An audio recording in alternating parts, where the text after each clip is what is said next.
What does it take to get your attention? A young college student wrote her mom and dad nearing the end of the first semester.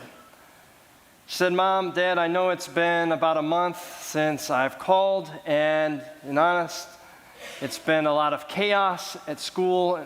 Fortunately, about 4 weeks back, we had a big fire in the dorm. At first, the fire alarm went off at 2 in the morning. I thought somebody was pulling the alarm, another prank. You know, we go out at 2 in the morning, and we're all standing there. But no, this is a real fire, and the smoke was filling up the dorm, and I was one of the last ones out, and it was really scary, and the smoke was filling up the air. But this young fireman came and took me out, sat me down. His name was Matt. He gave me oxygen, and well, we started seeing each other, and Mom and Dad, we fell head over heels, and I love this guy, and we're going to get married in June." I wanted to write to you because there's more. Matt and I are also expecting, and the baby will be coming in September. Over, at the bottom of the note, just kidding. What I'm really writing about, Mom and Dad, is that I failed Chem 101, and I knew you'd be upset. I just want to put things in perspective. What does it take to get our attention, to wake us up? On a literal day, that might mean for you a cup of strong coffee. Yes. For some, it might be a Red Bull. Joey, I know you know what I'm talking about. For others, it might be something that we didn't expect that jolts us out of a daily routine, because maybe this isn't you, but I find that I can get distracted pretty easily, derailed from whatever it is that was my aim or target by a phone call, by a text, by who knows what, somebody just ringing the bell down at the church and coming up unknown and unplanned. And whatever it was I was focused on can be a distraction, and I can lose my place in the day very easily. So what does it and what is it that gets our attention? For some of us, from God, it might be a burning bush experience that is clear as day, but for others, maybe we've never had a sense of God speaking to us or an encounter with the divine.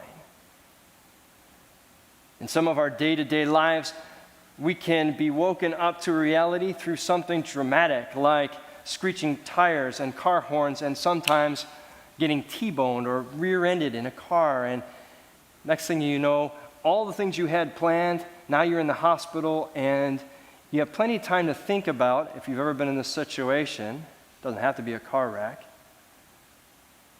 where you thought, I might not have been here. And it puts everything else into perspective.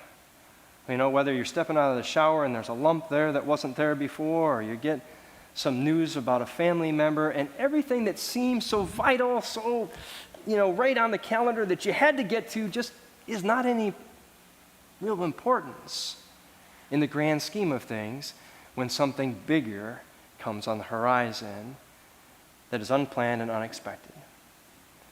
Now, when we meet Jacob today, if you read that biblical story from Genesis, it is like the land of confusion.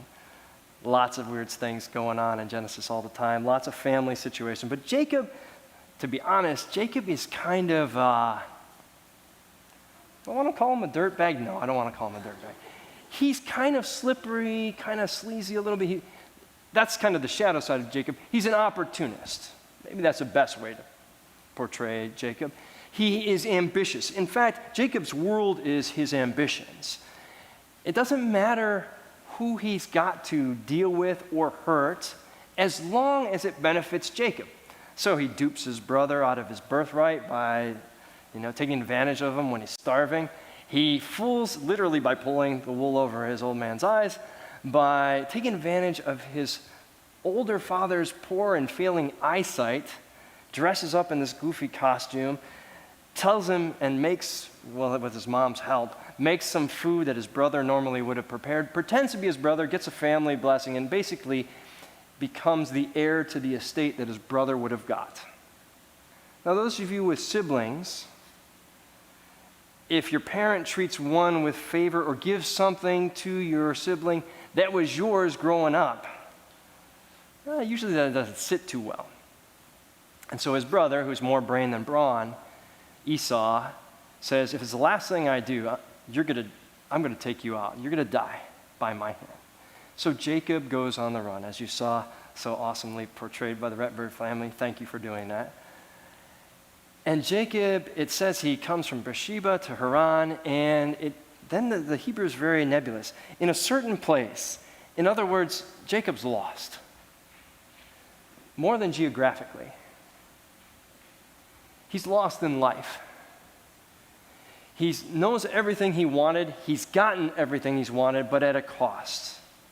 Because every price tag has its come due day. And the cost is this, and we don't read it in today's text, but in leaving home and running for his life, is being on the run and being overwhelmed, Jacob has left and will be gone and estranged from his mom, who he's very close to, from his father, who's failing in his health, and from his brother, who hates his guts, for 20 years plus. And I imagine that though God has blessed him with his birthright and blessing, there is no way that Jacob in this moment is thinking of any conceivable way to go back home. Yeah, it's great, he's blessed, but he's gotten everything he wanted, but how is he ever going to actually actualize that in his life? Because his brother wants him dead. His father's probably not too happy with him either. He's caused all kinds of mess within his own family. And all of his striving, all of his ladder climbing, maybe you know somebody like this. Maybe this is closer to home than you want to admit. But we work, and tell ourselves that we're going to get that promotion. We're going to get the corner office. We're going to get up, climb that ladder, whatever the cost, whatever the price, and I'll spend more quality time with my family later. I'll give them more quality, just not a lot of quantity because I'm working 100 hours a week. And then you know Jacob pretty well. And so Jacob takes a rock, might have been a better choice for pillows, but he sleeps on this rock and he has his dream. Angels ascending and descending, God at the top of this ladder. In the Hebrew, the word shalal for ladder is almost more often better translated stairway. And she's buying a stairway to heaven. Anyway, sorry, I couldn't resist. Forgive me. So anyway, Jacob and the stairway to heaven, this ladder, it also is most biblically used to describe ascending or lifting up or building yourself up. Jacob knows a lot about trying to build himself up even at the cost of others. It's also ironically used just a few chapters before in that story. Maybe you remember it, the Tower of Babel, where the human beings decided in their pride they were going to build a stairway up to God because they didn't need God anymore. We could just decide everything for ourselves. I can just do it myself with my own know-how, my own ambition, my own ingenuity. Well, Jacob's there too. But then in this moment, this vision, this place between heaven and earth, God speaks to Jacob and basically says, this is my words, not his, aren't you tired of running? Aren't you tired of trying to do this all yourself? I am the God of your dad and of your grandfather. And he speaks to Jacob, and for the first time in his life, God impacts him. See, before this, he's gone to church or he's heard about God or faith through his grandpa or through his dad or his mom. It's always been somebody else's prayer, always somebody else's experience. Jacob hasn't had time for that. Jacob hasn't really cared about that, to be honest. But this time, in this moment, out of left field, God says, hey, I'm talking to you. You talking to me? I'm talking to you. And Jacob responds. He wakes up, he says, he's still opportunistic, notice. God says, hey, Jacob, if you trust me, if you open yourself to me, I will bring, this is a powerful thing God says to him, I'll bring you home in peace. Something Jacob can't fathom. How are you going to fix this mess? Peace with my brother? Peace with my dad? After everything I've done? All right, I'll trust you. I'll even give you 10% of everything I've got if you do those things. Jacob's still playing the odds. And it strikes me as really powerful that today's Jacob story is coupled with Psalm 139. It's one of my favorite Psalms of the Bible. Oh God, search me and know me. You know when I sit up, when I lie down. When I rise up in the morning, you know my thoughts, even from far away. Even before a word is on my tongue, you know it completely and fully. You hem me in behind and before. I mean, it's awesome. It uses this beautiful poetic language. Your thoughts about me are like the grains of sand in the seashore, like the stars in the sky. It's too wonderful, too big for me to fully wrap my head around, that you know me that well. But then it takes a serious turn, right turn, in a different direction. Like there's all these grandiose words about how I'm fearfully and wonderfully made, how God is amazing, how God knows me so well, so intimately, that's great, I feel loved.